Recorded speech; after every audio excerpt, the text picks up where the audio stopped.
devo dire che ieri non mi sono giunte notizie di particolari difficoltà, quindi i ragazzi sul territorio sono stati bravi, ci sono stati degli interventi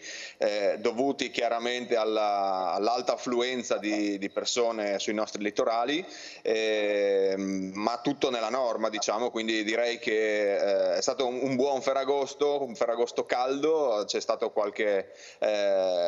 persona che ha avuto di difficoltà con delle patologie da calore, ma che sono state tranquillamente gestite, insomma, dai nostri ragazzi, quindi un buon Ferragosto positivo. Quanti sono, secondo le stime, gli assistenti bagnanti in questi giorni operativi sul territorio regionale? Possono essere attestati intorno ai 400 operativi in questi giorni, tra litorali, piscine private e piscine pubbliche. Quindi stiamo dando fondo a tutte le forze che abbiamo sul campo e oltretutto ce ne sarebbe bisogno di altri, e quindi siamo riusciti a coprire tutti i servizi di salvataggio, insomma,